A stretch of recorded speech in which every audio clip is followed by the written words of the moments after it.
Massive trade news as the Toronto Maple Leafs have gone out and got their guy.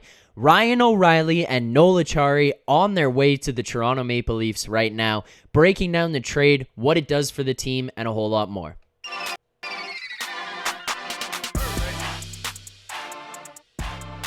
What's up, Leafs fans, and welcome back to Leafs Digest. There's no beating around the bush in this one. Let's get right into it. The Toronto Maple Leafs last night went out and acquired Ryan O'Reilly and Noel Acciari from the St. Louis Blues. Now, this trade was not just a straight-up trade that they did with the Blues. This trade involved a third party. The Toronto Maple Leafs end up trading to the St. Louis Blues Mikhail Abramov, Adam Gaudette, a first-round pick in 2023, Ottawa's third-round pick in 2023, and Toronto's second-round pick in 2024. And then the Minnesota Wild received Toronto's fourth-round pick in 2025. Now, the reason that they involved these other teams and the reason that the packages, we included so many picks as on top of the players that were sent, is because of the fact that St. Louis retained 50% of O'Reilly's salary and Minnesota retained 25%, I guess 50% of what they had got from there. So the Leafs end up only taking on 25% of O'Reilly's total salary, coming in at $1.875 million. Noel Acciari added onto the deal, coming back to Toronto from St. Louis here, ends up being $1.25 million AAV for him. Both players are UFA at the end of the season, so hopefully you could find a way to sign maybe one, if not both of them, if things work out here down the stretch and into the playoffs. But that is where we are at. Kyle Dubas obviously talked about the fact that he had no interest or minimal interest in trading draft picks and prospects, and yet he goes out here and he completes this deal involving both. Abramov is a prospect with the Toronto Marlies. He's a pretty good prospect. Will he be an impact maker? Probably not, but it's yet to be seen if he could be that guy. Obviously, they sat here and they said he's not going to be an impact player within the next year, 2, maybe even 3 years on this Leafs team. He can go out the door. Adam Gaudette was a guy that was brought in at the beginning of the season.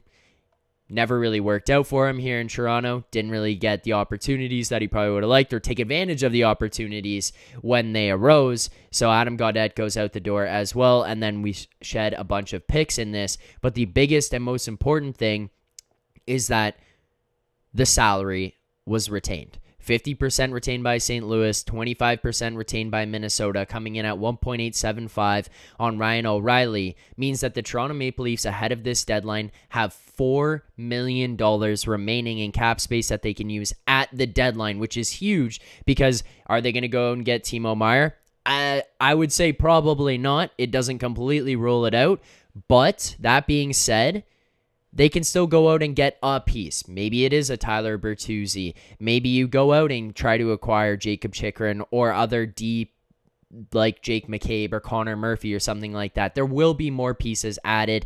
All the reports are suggesting Kyle Dubas is not done yet. He is not stopping here, but this is very typical of Kyle Dubas. A couple weeks out from the deadline, you go out and you get your guy, allow them to fit into this lineup, see what you've got there, give you some time, and then it allows you to make some decisions. So let's talk a little bit here actually about what this means for this Leafs team and not so much about the trade and who went where.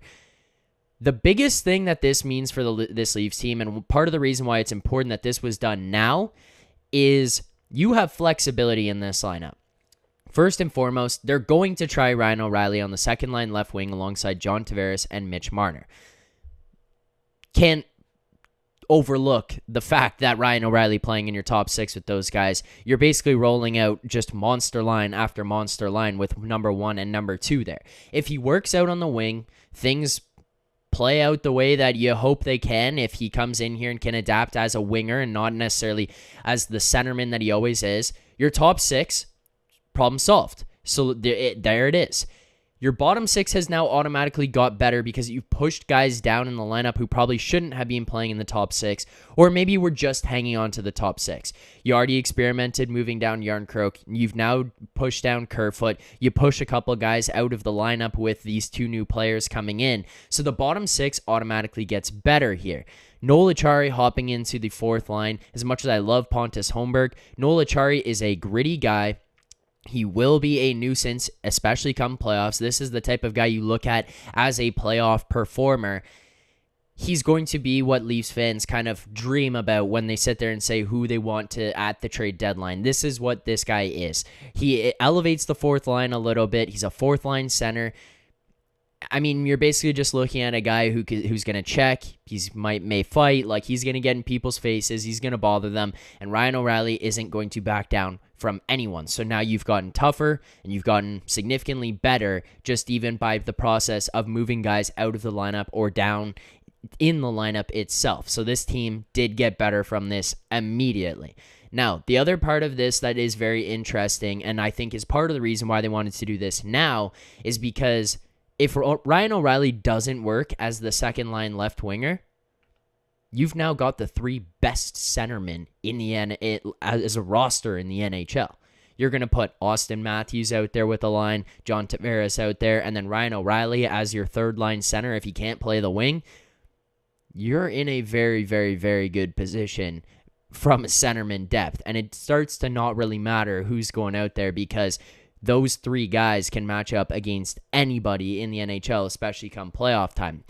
But part of the reason why I say that it's going to be interesting to see what happens here is because if he can't play wing and he goes down to the third line, they're going to be looking again for a top six forward.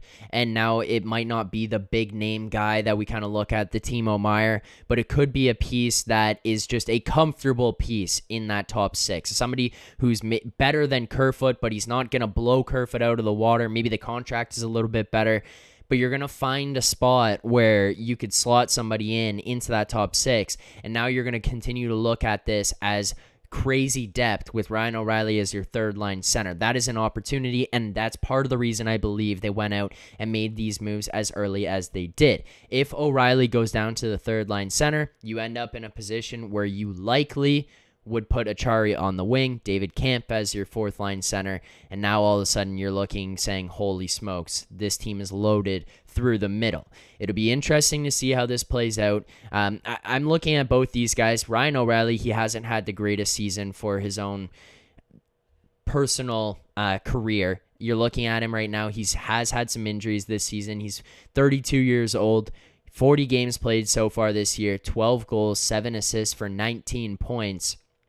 And Noel Acciari, 31 years old, he's going to be the fourth line center so far this season, 54 games played, 10 goals, 8 assists, 18 points. But in a lot of senses, these guys are products of their environment. They are the way that they are because their team that they're playing on hasn't been the greatest.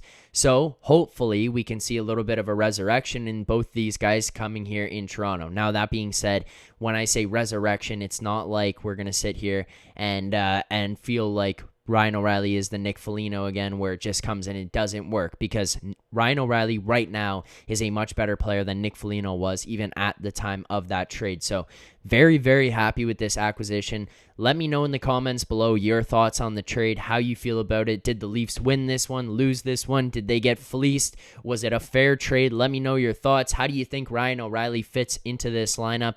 Looking forward to hearing it from everybody as well. You could like this video, and if you have not already, please make sure to subscribe to the Leafs Digest YouTube channel. We're trying to get to 5,000 by the playoffs, so every subscription to this channel counts.